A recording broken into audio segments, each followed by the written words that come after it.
gentlemen, from Joburg to Mumbai, Kayole, Githurai. Ladies and gentlemen, this guy has seen it all, traversed all the 47 counties in Kenya, and of course all the 7 continents in the world. The only comedian in Kenya to perform in North South Korea. Ladies and gentlemen, make some noise, show some love for Eric Omondi!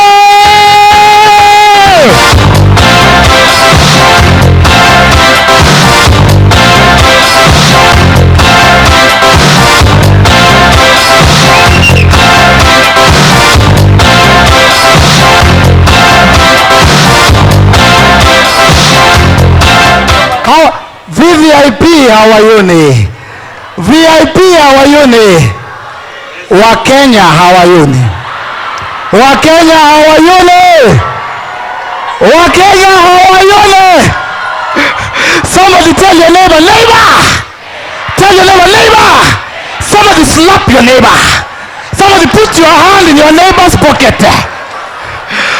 Give yourselves a round of applause, tafadhali. Si mko wengi, mtipigie makofi tafadhali. Mko wengi sana. Naona wasanii hapa. Asanteni sana badhi. Thanks for coming out. I see our artists naona pale size 8. Asante sana DJ Mo, nimemwona hajakaa na bibi yake. Naona DK kwenye beat. Baada DK kwenye beat, najua Linet anaitwa size 8. Wewe size yako unajua mwenyewe.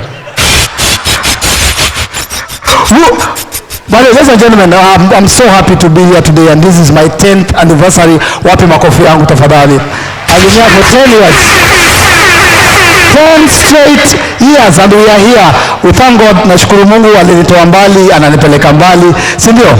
Bale, niliona, let me acknowledge a few people here before we start. Nimeona BN wa sauti. So wapi makofi ya BN by the way? Nimesikia Esther Pasaris. Where's Esther Pasaris? Esther Pasaris ako wapi? Where's Esther? Esther, wapi makofi ya Esther tafadhali? Esther Pasaris, but ukiniona, I'm not very big, I'm very small, yeah? I'm very thin, I'm what white people call, I'm very light, yeah? So if you feel like adopting another light.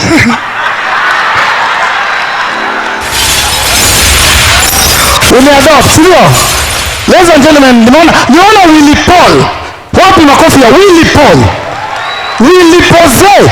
Willy Paul has literally taken over the music industry. Willy Paul has literally hijacked the gospel industry. Willy Paul has kidnapped the gospel industry. Do you know what Willy Paul does is called contemporary gospel? When we were growing up, Esther, we used to listen to something called Wimbo za Injili. Wimbo za Injili was sung by Kenyans in the 60s and 70s. They were called Wimbo za Injili because they were directly extracted from the Bible. Walikuwa naimba, but they were very sober. Walikuwa naimba hivi. Unaona? Ilikuwa tu unaona hapo Esther? Hapo tu. The spirit flow, yeah? The spirit hapo tu. So ilikuwa chakutumaini sina ila damu ya. Unaona hapo? Wema wakuto. Unaona? Spirit na flow. Hizo zilikuwa zinaitwa wimbo za Injili. Willy Paul came and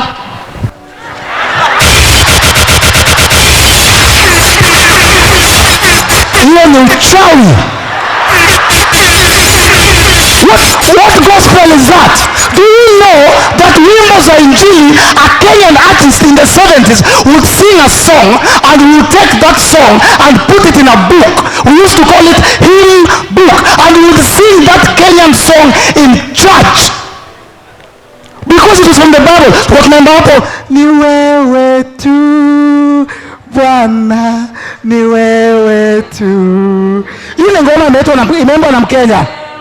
Tu Bwana, ni wewe tu. Ile wimbo ya Mkenya. Can you imagine taking Willy Paul's songs, putting them in a hymn book, alafu tuimbe kwa church?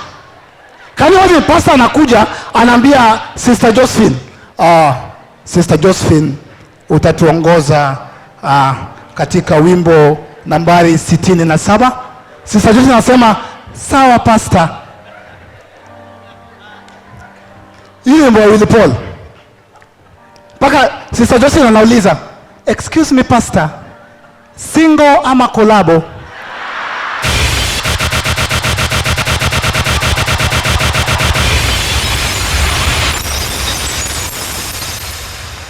Oh, single sawa.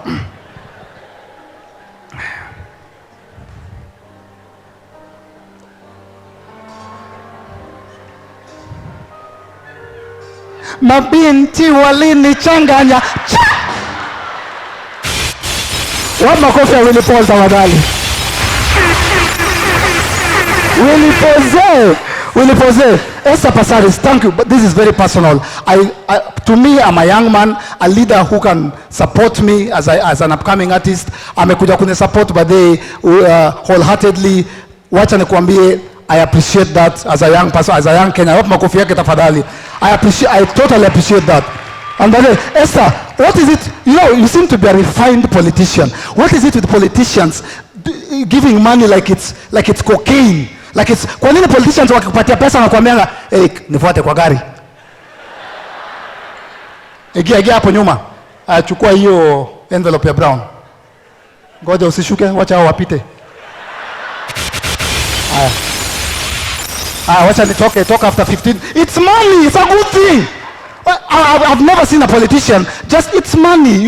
It's your money. Just give it in public, in campaigns. I'm waiting for the day a politician will give money publicly. It's not. Do you have any money here? Hey.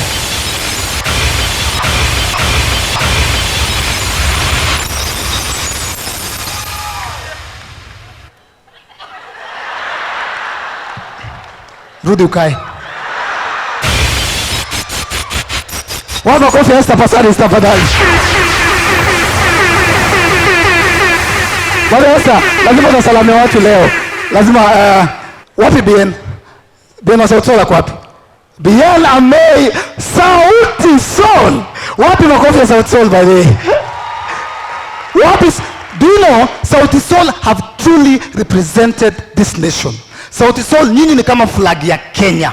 Sikudanganyi. You have truly represented this nation. Now you've made the world believe that Kenyan men are sexy. When you go out there, South African women, Nigerian women think that all Kenyan men look like you.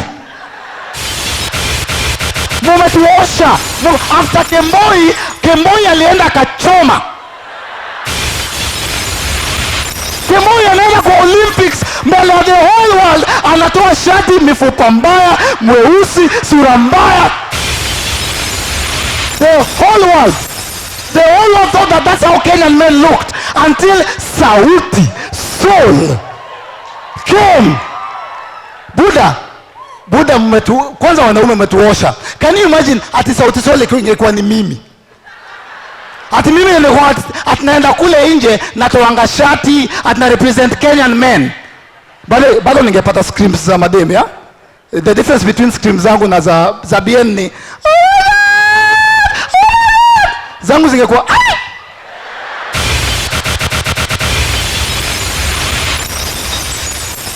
but Sauti Sol mmetoka mbali sana. Bado pesa ni poa. Pesa changes, money changes things. Do you know Sauti Sol wamepata pesa mpaka lyrics zimechange. Go listen to Sauti Sol songs. Lyrics pesa ni poa. Siku hizi mnaimbanga kuna ile Isabella. Mnajua Isabella? I wanna buy you a motor car. Take you to the world. Sauti Sol wanasema hivyo siku hizi. I wanna buy you a motor car. Hao wakianza kuimba walikuwa wanaimbia chai.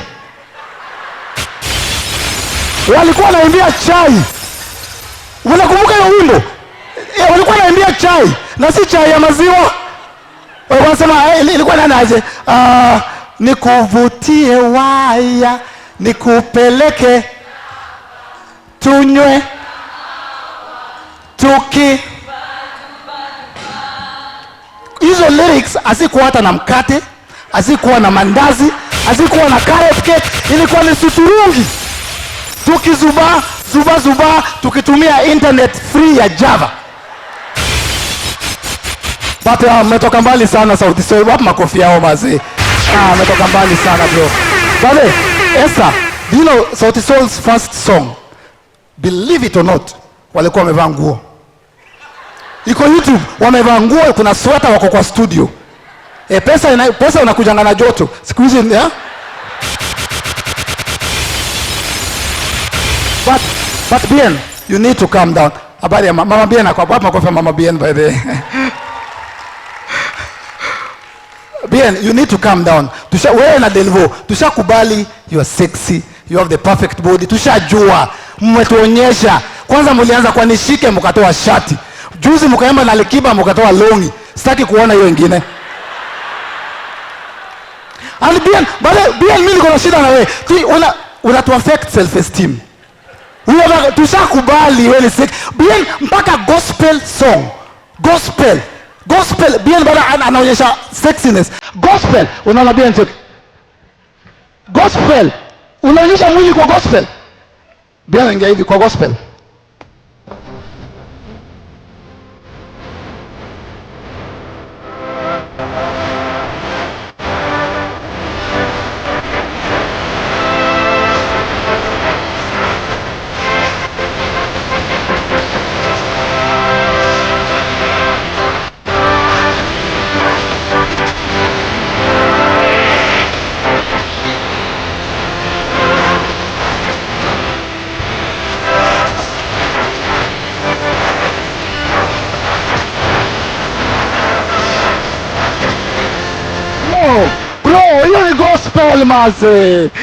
Hiyo ni gospel maze. But also it's a perfect working formula by the wanajuanga wanakuanga wanne by the. There is a perfect formula. Kuna kuanga na polycarp, they get the ladies, yeah? Polycarp ni ule wa gita aongeangi, anakujanga tu aongeangi by the. A move aongei, ana smile to shake.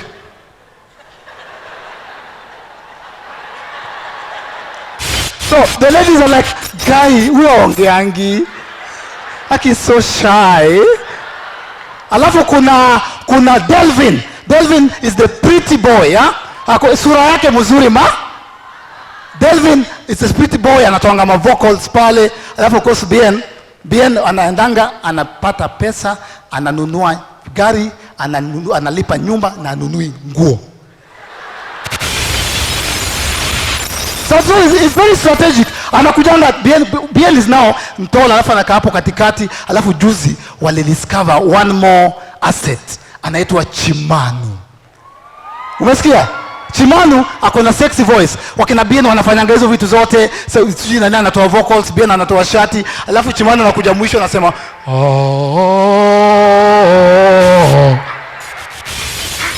tunajua sana Bien.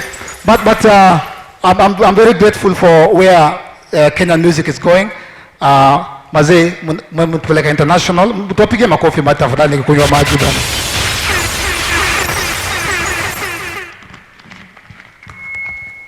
Kenyan music is going far. I was telling you, Willie Paul is my friend. Willie Paul has been, do you know Willie Paul has been going around the country with the NASA presidential candidate Raila Amolo Odinga for the past 1 month. Saizi wako Mombasa na Raila. Na unajua Raila is not only a politician. Raila is a creative entertainer. Raila will use anything and everything to campaign. Juzi niliona Willie Paul, kwanza Willie Paul anatokanga kwa Willie Paul anatoka hivi kwa stage, Raila anaingia na hiyo ngoma yake. Raila anaingia.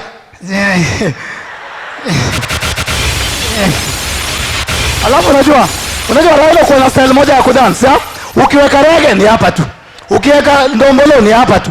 Ukiweka mugidi ni hapa tu. Ukiweka techno hapa. So Willie Paul kutoka hivi, Raila is a smart man. He uses everything to campaign. Anaingia hivi, Willie Paul akitoka, anasema haya, wewe makofi ya Willie Paul. Napenda hiyo wimbo ya Willie Paul, acha niimbe kidogo.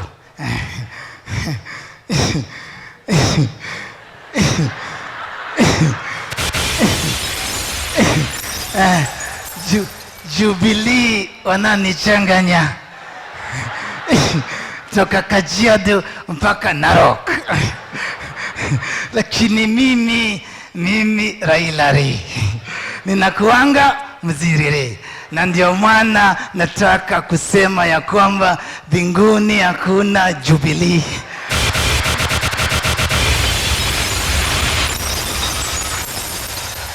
At mbinguni hakuna ngoa. Hata Adam na Eva hawakuwa Jubilee. Hawa namna gani? Wapi makofi ya Raila pia baadaye. And yesterday was the president of Kenya, Uhuru Kenyatta, in Kitale baadaye. Na wanaonyesha vitu zingine hapa mtakuwa mnaamini. And but talking about Raila baadaye. Raila is one of the hardest politicians to see. It is even easier to see the president. Mimi nilitafuta Raila for 3 weeks. Finally I saw him, but what I like about Raila, your flag bearer, is at least anachukuanga simu zangu. Yeah, anachukuanga simu zangu. Kwanza before nilimwona last week kabla naenda kuona Uhuru. Niko na hizo clips hapa. Nilimwona last week, is so busy, Uhuru is busy, Raila is busy. So akachukua simu yangu akasema, Eric, inikanye. Where are you? Nikamwambia nakutafuta sana mheshimiwa. Eric, this week is bad. This week is tight. Let me see if I can see you. Program, for example, Tuesday niko Kajiado. Alafu Wednesday niko Nyamira. Alafu Thursday program inasema I'm supposed to be admitted for food poisoning. So,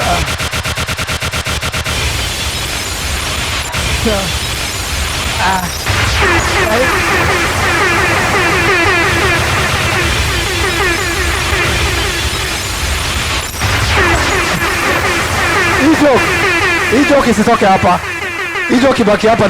But I went and say, Eric is very tight wait a minute, unless you come to see me now. Nikamwambia, sir, that's what I want. I want to see you. Okay, currently I'm at the gymnasium.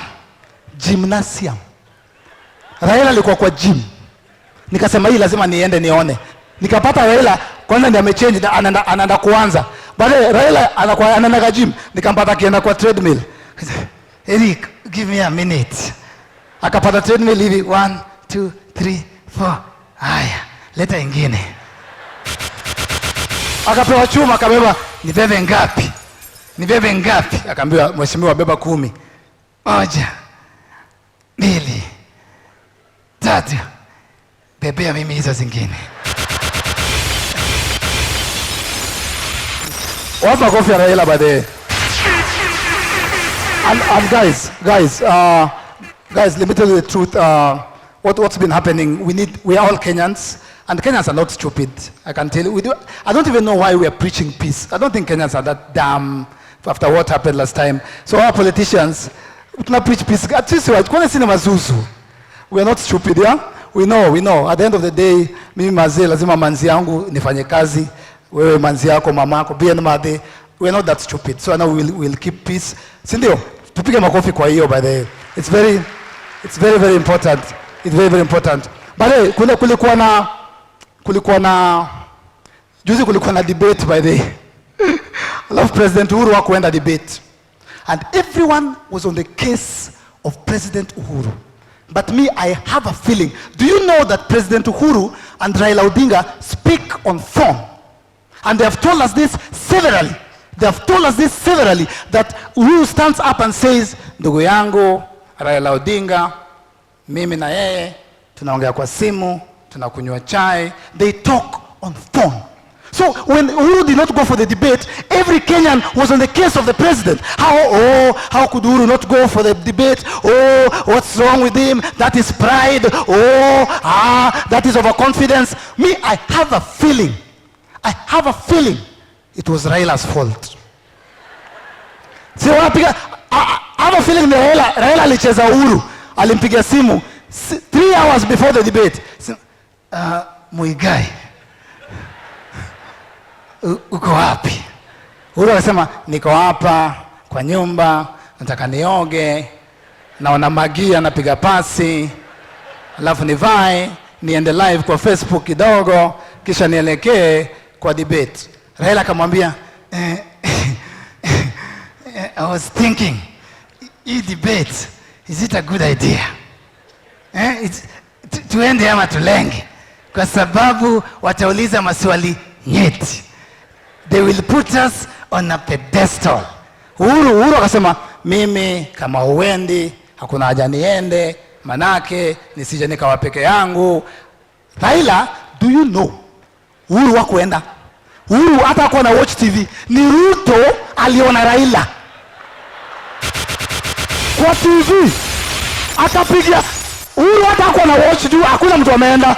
Ni Ruto alimuona akapigia Uhuru akasema, bwana huyu jamaa ako kwa hii kitu bwana.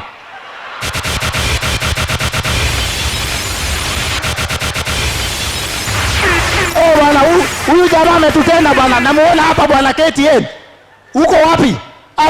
Gatundu bwana. Sasa na vile kuna jam hapa Ngara. Ama nikuende?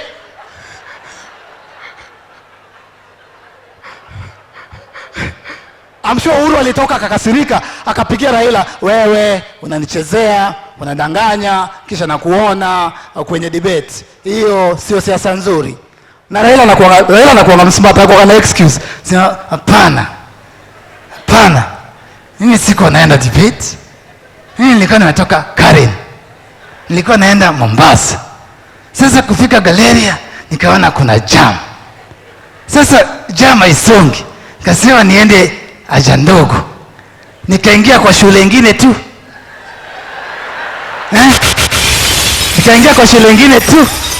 Nikauliza hao wapi choo? Wakanionyesha mlango ndio ile. Sasa kufungua hiyo mlango sikupata choo, nilipata joo.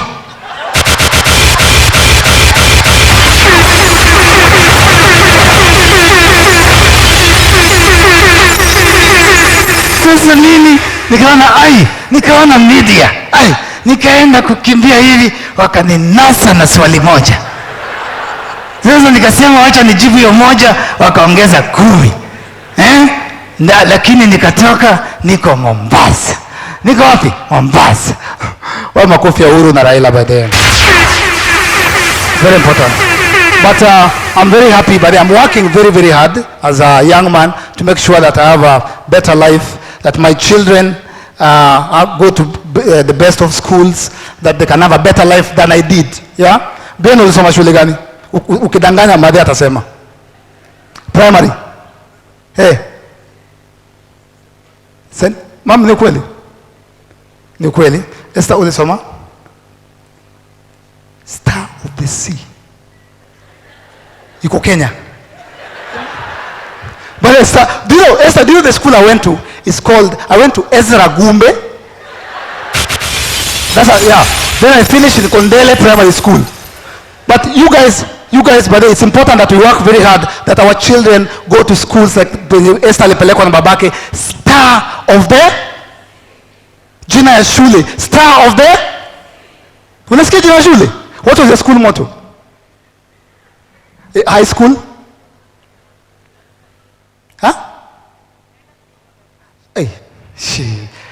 Na mmoja anasema A levels or O levels?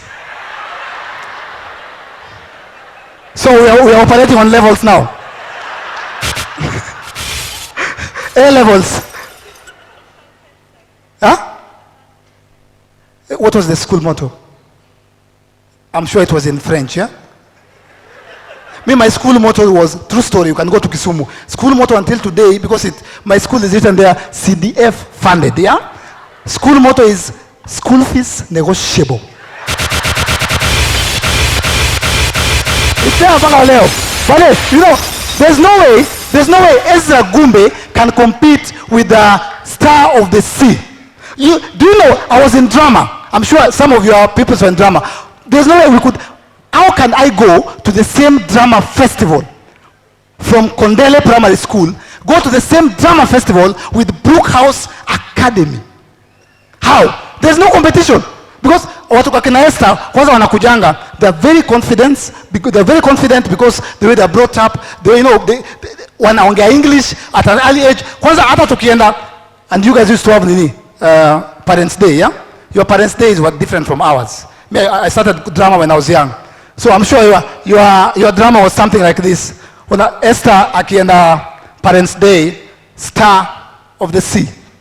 Parents' Day, she's the one performing. She's in standard 3. Her English is better than my standard 8. The confidence. And even the people who come to that school, the people who are invited for Parents' Day, they encourage you. I'm sure unapata mtu kama Esther anakuja na confidence. And ladies and gentlemen, next you're going to have Esther Passaris. Passaris is your husband. Your dad. We're going to have Esther Passaris from A-Level 1. That is standard 3. The way she's walking also.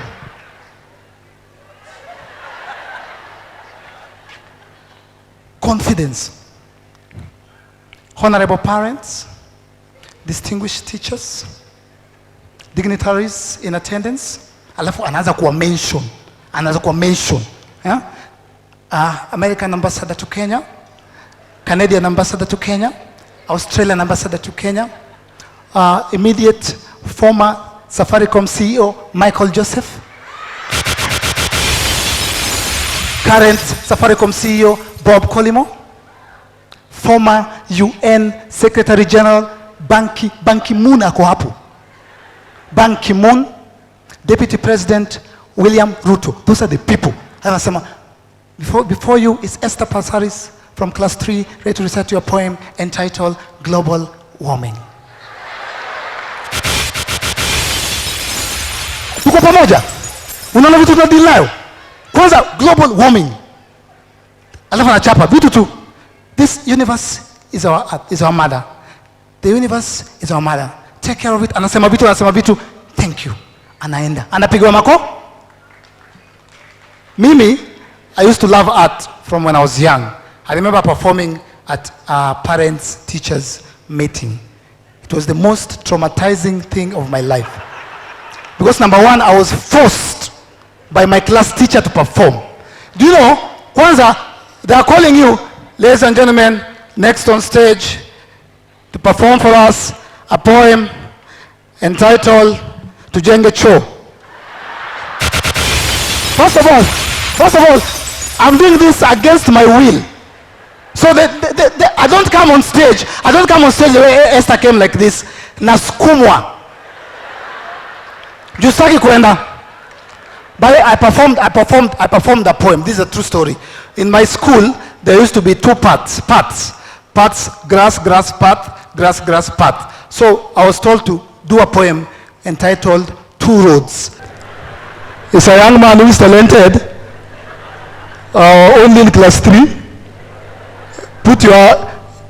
Eric, Donji yukuja. Donji. Tupige makofi tafadhali kwa Eric Omondi.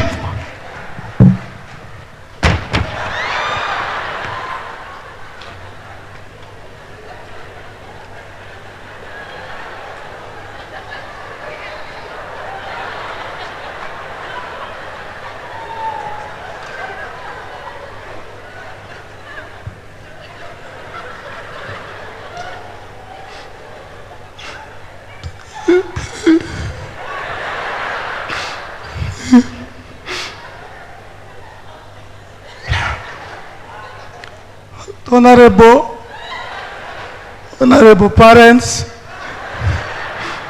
extinguished teachers, and my fellow pupils. My name is Eric Omondi, ready to recite to you a poem entitled 2 Roads. Kwanza, this is 3. This is not 2. Umechanganyikiwa. 2 roads diverge. One from the east, one from the south. Sorry. I'll start again. That's where problems started. To the moment I had crammed this thing, when I said sorry, I'll start again. Everything in my brain, it can mix up. I'll start again. honorable pupils,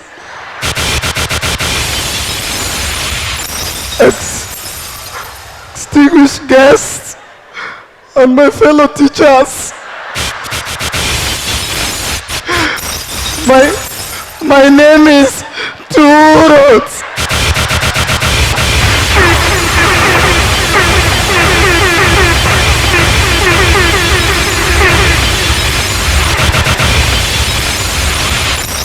Hiyo poem ilichanganyikiwa. Ready to recite your poem entitled Eric Omondi. Turot. Taiwan. Oh, mama!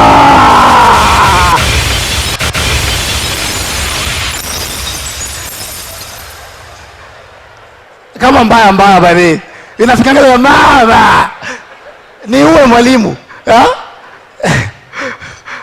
But you know, Esther, the most important part of this election is Nairobi County. Let me tell you why. That's the most important part of this election. Wachana na the personalities, the politicians. The most important part for me in this election is Nairobi County. Because Nairobi is not only the capital city of Kenya, it is the capital city of East Africa. Nairobi is the most important city in East and Central Africa. So Nairobi is very important. What makofi ya Nairobi bade? So the most important part of this election for me is Nairobi. And that is why, Esther, you must wash Nairobi. All the leaders must wash Nairobi. And when I say you are washing Nairobi, I don't mean litter. I don't mean sewage. I don't mean garbage. We must wash Nairobi. By that I mean people. There are people in Nairobi who do not belong in Nairobi. There are people who are in Nairobi, still in Nairobi. They are not. Do you know, statistics say that in Nairobi, during the day, the population stands at 6.3 million. At night, it stands at 4.1 million. Where are the other 2.1 million at night? Wameenda Kitengela, wamerudi Rongai, wameenda Kino. Sio wa huku. Ni watu wa Rongai wanakujanga huku. Wanamka tu asubuhi wanasema, Jemo, tufike mtaani nini? Tuingie jiji. They just come. Watu wa Kitengela wamekuja kutafuta job. Watu wa Kino wamekuja kupark magari. If I was elected, but Ismail Nakageni is still running. He is running, sindio? Nilimwona. Yeah, it's okay. If I was elected governor of Nairobi, the first thing I would do, immediately I put down the Bible. I say, Ewe Mungu nisaidie. I put down the Bible. The first action would be to empty Nairobi. Ask everyone to leave Kwanza. Then I would start bringing back people who are helpful and economically, who can help the economy of Nairobi. Nikiweka Bible chini hivi, naeka tu hivi nasema, haya tusikizane tafadhali Nairobi. Naomba wale wako nyuma wasonge karibu. Kila mtu wako hapa wa Nairobi. Haya tufanye haraka, itachukua muda sana. Naomba tutoke. Haya watu wa Westlands tusonge mpaka nje ya Nairobi. Hapo ni Safaricom, tuendelee kutoka. Hapo Kino, msimame hapo. Watu wa East Side inaitwa aje? Watu wa Mombasa Road twende. Imarodema ni Nairobi, twende. Wewe Cabanas ni Nairobi. Twende mpaka sio Kimau hapo. Watu wa Thika Road twende. Toka TRM, twende. KU, hapo KU, simama. Then I remain alone as the governor. I start returning people who will help my county one by one. Haya, I hope tunaelewana. Ni muhimu sana Lilian Muli kuja nisaidie. Simama hapa, nikiita jina yao una tick. Wewe ushaingia. Haya. Vera Sidika. Kuja. Tiku huyo. Weka Vera tiku. Haya, karibu Vera Sidika. Huda, si nikiita Vera unakuja naye. Sawa, umeweka hapo. Haya. Pendo tulia. Wacha tuendelee. Tusikiza Miguna. Tuwache mambo ya activist up. Tulia. Waititu. Sema. Nakusikia Waititu. Unataka kwenda Embakasi, Kabete ama Kiambu? Kiambu? Si ufuate Limuru. Enda hivyo. Fuata hivyo Limuru. Haya. Wavinya, sipite. Kabisa. Sipite.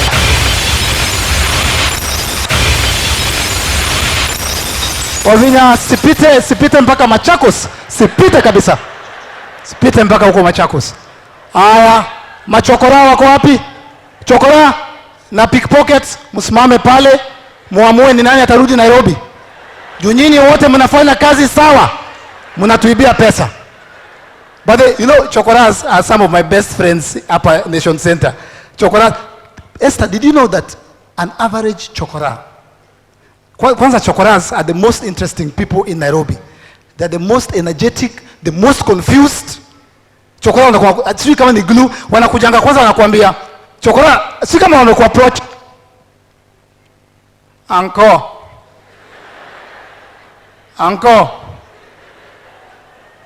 Anko msaidie na 100 juu mama yangu na baba yangu walikufa na nikienda nyumbani mama yangu wataniua na uwe baba yangu.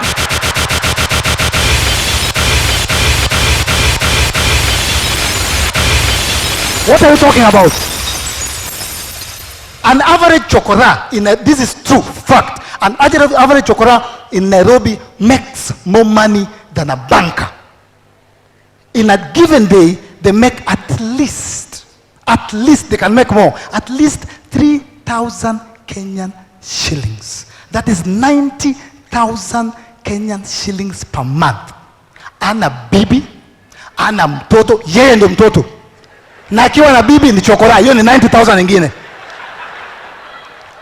Hakuna taxes. They make more money than an average, than a banker or an accountant.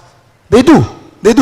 So the first thing, I will wash Nairobi, personally. But before I wash Nairobi, I need to be fair.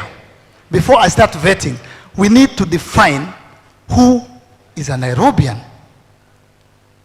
Nani ndio Wanai? Who is a Nairobian? What qualifies you to say mimi ni Wanai? Is it by birth?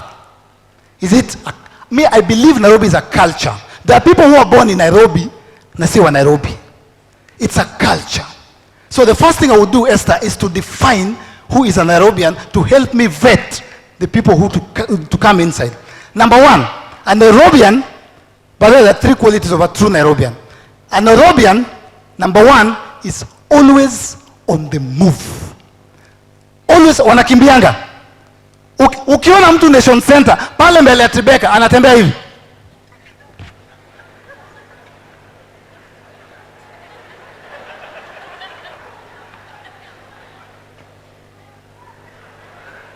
Huyo ni mgeni and is just about to be robbed.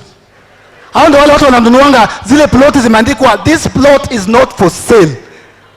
That's what a true Nairobian number one is always in a hurry. Hata hawezi kusimama, anakunyanga tu. Wewe Jemo, tuongee kwa simu. Anakuanga hapo tao tu. Wewe, wacha nifike hapa nikuja alafu tufanye hivyo, sawa? That's a true Nairobian. Number 2, a true Nairobian is always equipped. Ukiona mtu wa Nairobi, akona power bank, akona charger, akona USB cable. Huyo ni wa Nairobi. Mimi hata kwanza wasichana wa Nairobi unampelekanga kwa restaurant, anakuanga amebeba vitu kwa bag. Anasema, by the way, mimi upenda hii restaurant. Kwanza chipo zao kwa poa. Usiona chipo zao ni poa. Kitu sipendangi ni pilipili yao. Anatoa pilipili yake. kwa bagi yake. Na bado anakuambia baadaye, na nikitoka hapa naenda kutembelea Peter. Unajua alihamia Kitengela. Na kwanza umbu za Kitengela.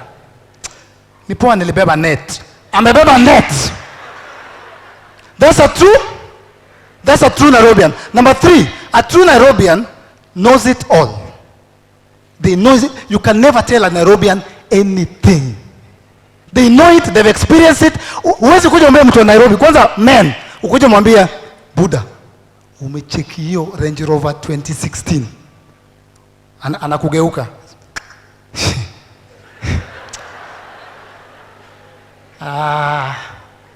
Buda anakuanga na muhahe. Range Rover. Buda umeona Chrysler mpya. Hiyo Chrysler 2017 si imekaa hivi. Si kuna carburetor. Alafu imefunikwa na reflector.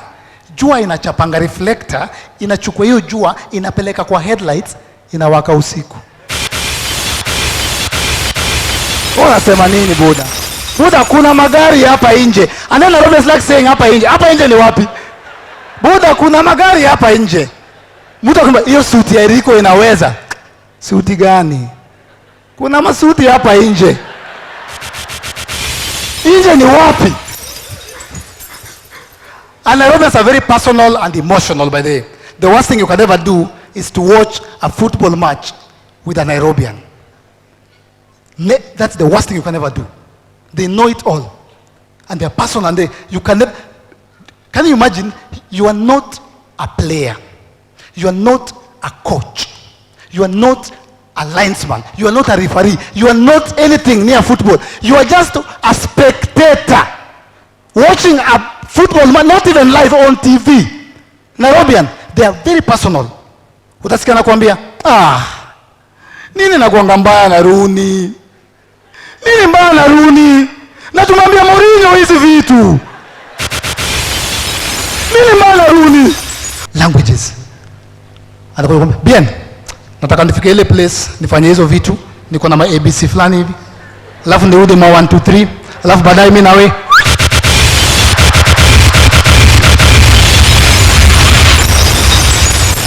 na anaelewa, bado bien anaelewa.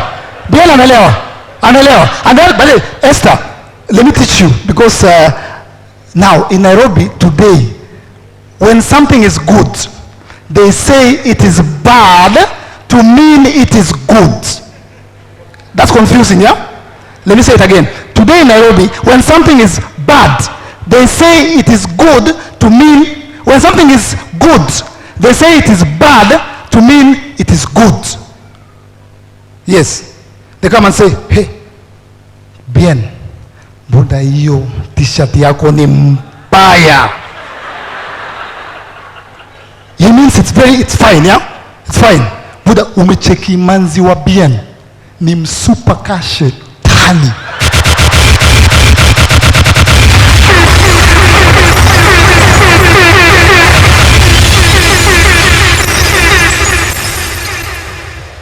Buda Safaricom wako na do. Safaricom wako na do ka nonsense. So when it's bad, when it's good, they say it's bad to mean it's good. But one of the saddest things is that I miss those days when Nairobi was Nairobi. I miss those days when basic things, basic help was free. You remember those days when Nairobi was kind, when something like asking for direction. Nairobi is a complicated city. Something like asking for the direction was free, which is not the case today. Today, everything in Nairobi costs money. I miss those days when you could just meet a stranger on the streets and just ask them for direction. Just meet them and say, hey Buddha, nilikuwa natafuta I&M. And they just tell you, oh, I&M, unacheki ule mother amevaa leso. Hata ndio ile hiyo building ya blue. Sawa Buddha. Free. It is help. Today in Nairobi, even asking for direction will cost you. Because first of all, the person you're asking begins by threatening you. It's about money. Unakuja unamwambia, bro, nilikuwa natafuta afya center. Unanipima nini? Unatafuta afya center, afya house, juu bado kuna afya plaza. Huyu boy amekuuliza afya center, mpaka anarudia, anakuambia afya center.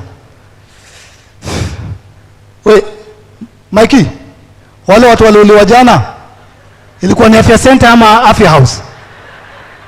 Afya center. Lazima uende afya center. Okay. Itabidi nimeacha job. Hakuna job anawacha. Itabidi nimeacha job, nikufikisha hivyo ndio nirudi job. Hatutakosana. Hatutakosana. Do you know, I have driven for 8 years. I went to a driving school. I have renewed my driving license 4 times. I've driven from Mombasa to Nairobi to Kisumu non-stop. I am a perfect driver. Today, going to Nairobi on a Sunday as a perfect 8-year-old driver, as in I've driven for 8 years, I'm going to go to Nairobi on a Sunday. I get to Nation Center. I want to park. There are no cars in front of me. There are no people. There are just many parking lots.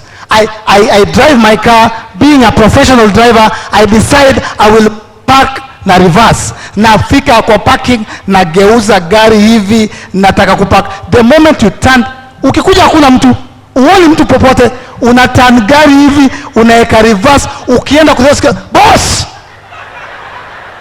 Tulia, kata yote. Kata. Upande wako. Kata upande wako. Kuja. Oh boy! Haya, enda mbele. Naanza kufundishwa sasa. Kuja. Hapo. Iko fiti. Niko hapa. Hatutakosana. But the saddest part about your county, madam, is that nothing is free, not even help. But the saddest thing, and this is a fact, today, ma'am, today it is impossible to date a woman in Nairobi if you don't have money. It is almost impossible. In fact, who am I kidding? It is impossible to date a woman in Nairobi if you don't have money. If you think I'm lying, go try. I'm not complaining. But I need to be clear. There is no business being a man, you have a girlfriend, you get a wife, you get children, and you don't have money. We need to have money. I'm not complaining. It is important that men have money. My problem is that Nairobi women have changed. When was the last time, as a man, you approached a lady or a woman to seduce her and she actually blushed? When was the last time? Nobody blushes anymore. Do you know sometimes I have to drive 8 hours to Siaya County nikate tu msichana wa ushago nione akiblush nisikie poa. Na watu wamesema Anyango. Sasa poa.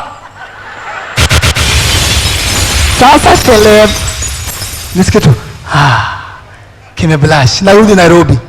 Nairobi bade bien. Nairobi maze unaweza you can put on your best suit, your best cologne, your best body, your best cap, your best shoes, your best lines, your best sexy voice. You approach a lady. Ni aje msupa. Nairobian ladies, there's a way they respond by the ni aje msupa. Sema.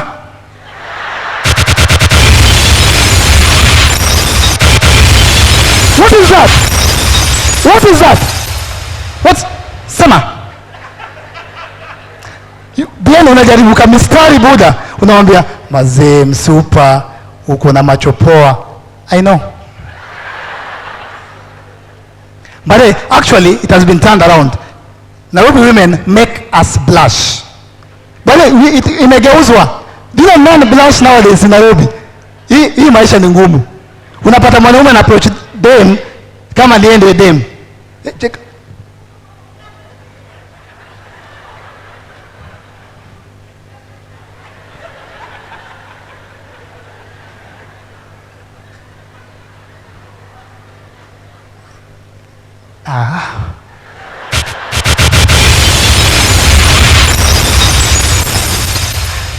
Wale si ndio blush siku hizi, yeah? Si ndio blush. We are the ones who blush. And very, very soon, you know, women have become very focused. Business, they're very focused. They don't want nonsense, which is a good thing, but I'm not complaining. Because they know men can be, you know, men can be unserious, they can be unfocused. So women have noticed that in Nairobi, they're very focused. Very soon, women will be interviewing us. If you want to be in a relationship, very soon. They don't waste time. They know what I want to interview. Check. Jen, tuma mwingine next. Sasa, uko poa? How was your day?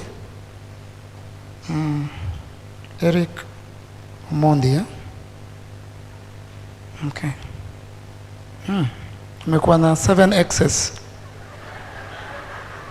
Okay. Tell me about your third ex. Don't you think 7 is too much? Shida sio wewe? Okay. Okay. It says here that the farthest you've gone is Kampala, Uganda. Okay. What was happening in Kampala?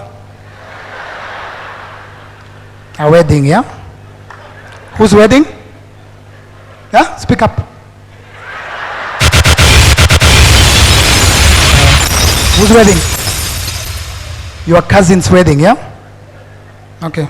That was September last year. Ulitoka Kenya last year? Okay. So, how did you go to Kampala? You went in a car? Okay. So, you drove there? You went in your uncle's car? Eric, do you drive? Jen, hizi ni nini unaniingizia kwa office?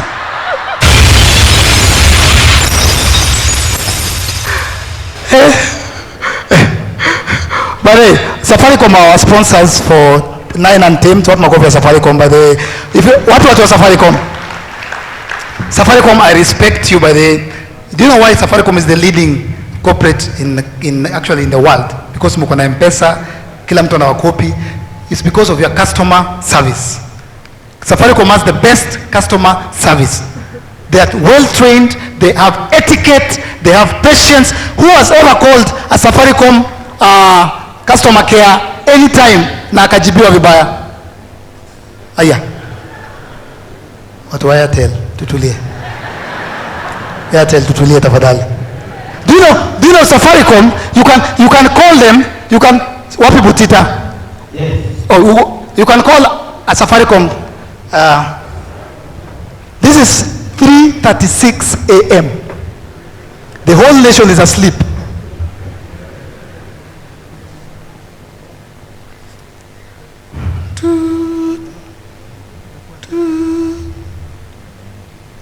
Hello, Safaricom customer care. My name is Josephine. Who am I speaking to?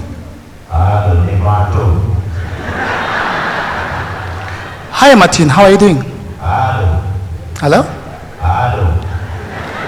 I can hear you, Martin. How are you?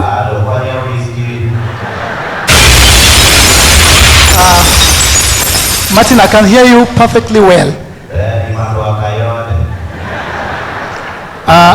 Hello, could I be of any help to you, sir?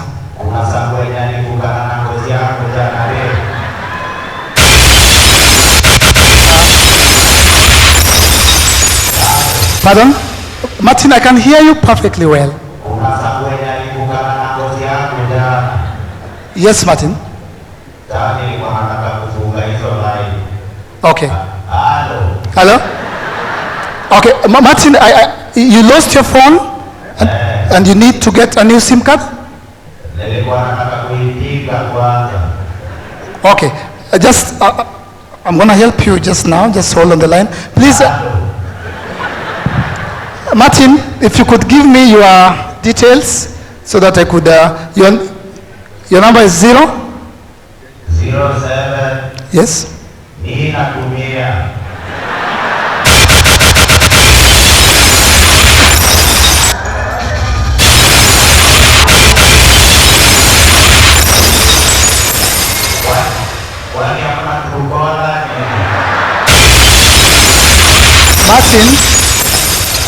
Martin, hello? I can see your number. I think I'll help you. Just a few. I need to verify your SIM card. Your ID number, please. ID? Yes.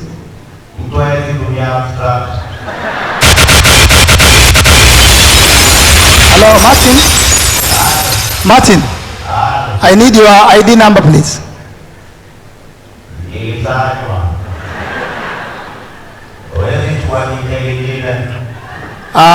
Passport?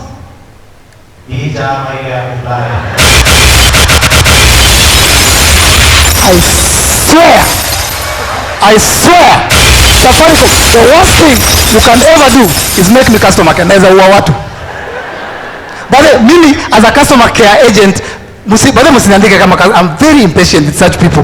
But then hapo kwa ofisi ya customer care ningekuwa nalala at 3, actually 12, actually 11 ishapata nimelala. Nimelala tu hapo, justaki ujinga za Wakenya. Nachukua phone calls mpaka 11. Nalala kwa ofisi juu siwezi enda home.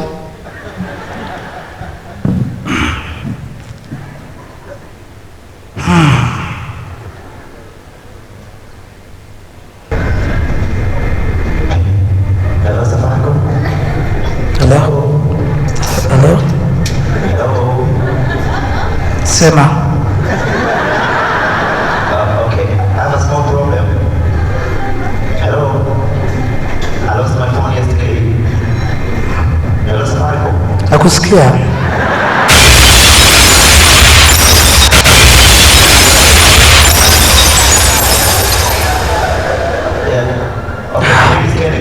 Huh? I lost my phone yesterday. That's it? I lost my phone. So I was asking, how can I renew my line because Si unipigia asubuhi.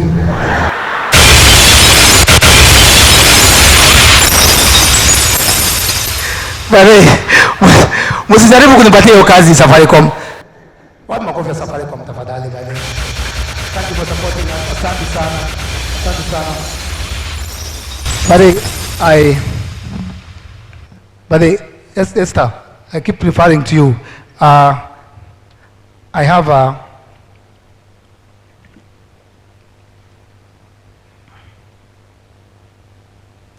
an Italian girlfriend.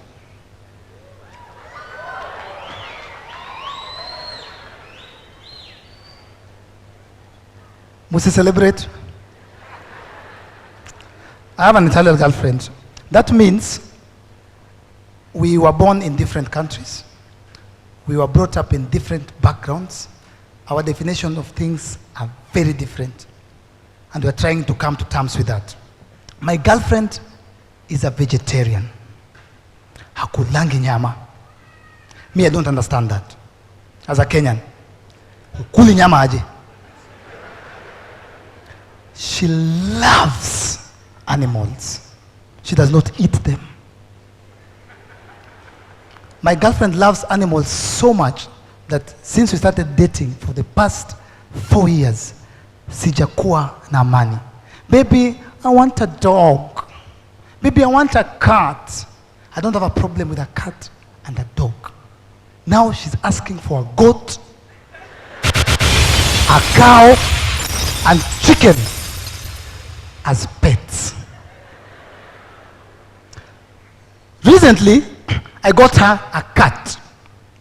Now, the definition of a cat, from where I come from where I'm standing, from where I was brought up in Kondele, is not the same definition of a cat from where my girlfriend comes from. For me, kazi ya paka ilikuwa ni panya. All my life. Recently, we moved into a 3-bedroomed house.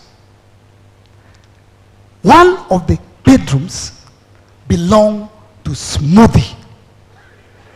Smoothie is not my uncle. Smoothie is not our caretaker. Smoothie sio mama wa kuosha, Smoothie ni paka.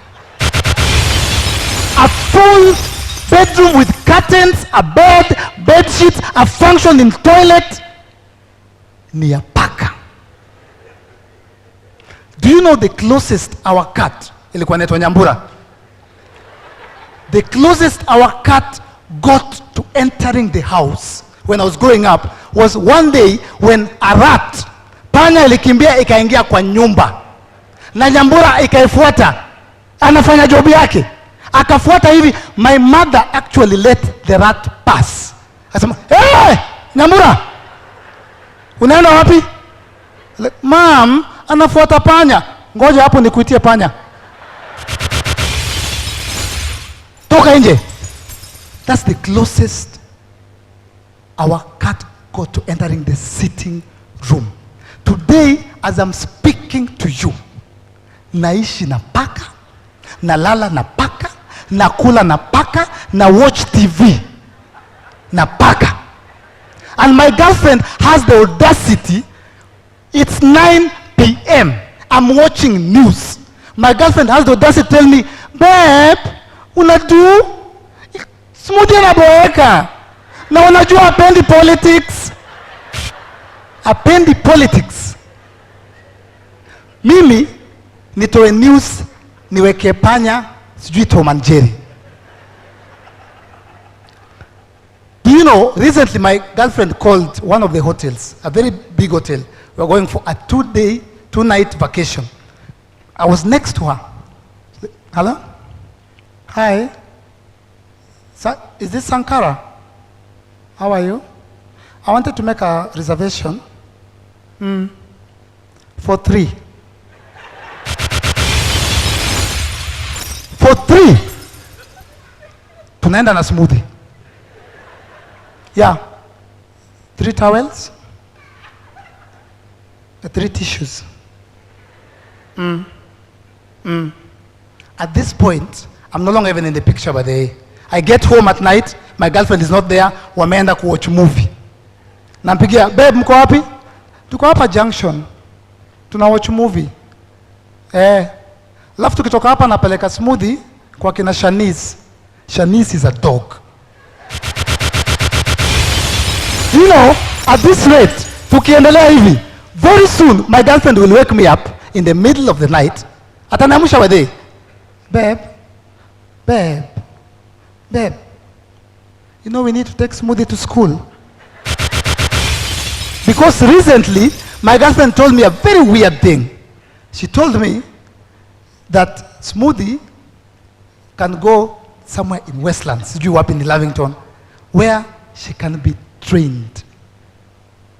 As a trained, trainee wa nini? She'll be trained how to skip, how to jump, and how to hunt. Hunt what? Hiyo paka hata ikiona panya, ione panya, I'm sure siku ile itaona panya hapa, itakuwa tuma meow. Meow. And my girlfriend apeni, babe, what are you doing? Funika macho yake. Atakuwa na nightmares. A white couple moved next to my house. The wife loves animals as well. As I'm speaking to you, I'm supposed to spend 6,000 a month for that woman to train, to homeschool smoothie. 6,000 per month. Ni mzungu tu, anakujanga tu hapo, hi Chantel, hi Eric. Okay, smoothie. Anakuja kumtrain. Smoothie, okay. Smoothie, sit. Smoothie akoto hapo. Meow. Okay, good kitty. Smoothie, stand. Meow. Smoothie, jump. Meow. 6,000. Tutakuwa na vita mingi sana. Wa makofi ya girlfriend yangu by the way. And Kenyans, before I forget, Kenyans, we need to work together, because if we do that, we will, what do I say? They say there's strength in unity, and now it's a political season, and the tensions are high, but there's nothing new under the sun. These rallies you are seeing at Uhuru Park, in Kericho, in Mombasa, we've done them before. Do you know nothing has changed? Just like that the joke I was telling you about Willie Paul and wimbo za Injili, politics is not new to Kenya. Not even our first politicians, Mzee Jomo Kenyatta, Tom Mboya, Achieng' Oneko, Dedan Kimathi, they had rallies right here at Uhuru Park. Nothing is new. The only new thing is that they're doing it different. The way Willie Paul is doing it, our politicians today are doing it differently. Akina Jomo Kenyatta, the earlier politicians, they used to be articulate. You could hear what they were saying. They used to be audible. Ungewasikia. They used to be sensible. Hata Kenyatta, Mzee Jomo Kenyatta alikuwa anakuja, things have really changed. Alikuwa anakuja hivi kwa rally, anasema, the first word anasema ina make sense until the last word. Anakuja anasema, Harambee, Harambee. Harambee means together forward. That's why when you're growing up, every time we're pushing a car, we'd say, Harambee. It means unity. It means strength in unity. So they used to make sense. Our politicians nowadays, you go to a rally. Rally inaanza. Umefika tu kwa rally hivi, inaanza hivi. NASA, NASA, NASA, NASA, NASA, NASA, NASA, NASA, NASA, NASA, NASA. Vijana, wamama ndialala. What are you talking about? I love my country, man. And then Nairobians, najua Nairobians there's a culture now ya kukunywa pombe. Nairobians can drink. They use alcohol to make money, and they use alcohol to spend money. And there are different types of drunkards by the way. We have the classy drunkards. Classy drunkards are not actually drunkards because they wine and dine. They drink while they eat. They drink while they eat. Wanakujanga. They wine and dine. And they don't just drink. They drink to something. They toast. Those are classy drinkers. You got the deal? Perfect. To better deals. To better deals. Shikilia. But they don't dance. Classy drinkers don't dance. They eat while they drink. They toast. They don't dance. They analyze music. They react to music. 20. That is Afro. Yeah, it reminds me of my days in Manchester. Yeah, lovely, lovely. You know, this guy actually picked that sound from Franco. Franco sang with Madilu System, and Franco also mentored Alus Mabele. Franco sang with Madilu System and mentored Alus Ma. He's reacting to the music. The second type of drinkers in Nairobi are ordinary emotional drinkers. Ordinary drinkers are very emotional. Unakunywa naye bien unawajua. Unakunywa naye akilewa anakuwa emotional. Bro nakupenda. Bro nikwambia ukweli bro. Bro ni bro wangu. Bro singekuwa hapa bila wewe. Akia Mungu nakupenda bro. Those are ordinary drinkers. The second type of ordinary drinkers are drunk callers. When they get drunk, especially ladies, they get to the club, it's a girls' night out. Saseni, but the mtu asinaongelesha story ya Jemo. Tume break up. He's such a dog. I don't need him in my life. We need to have fun like girls. Story nimedelete namba yake. Tukunywe, to dance, to have fun. I don't need him. Ako soba. Wacha akunywe ya kwanza, ya pili, ya tatu. You know me, I don't care about Jemo. I don't even care about him, and he thinks I love him. Me, you know, I even deleted his number. I will never call him. In fact, I'm going to call him and tell him I will never call him. But Jerry, you deleted his number. Ako nayo hapa.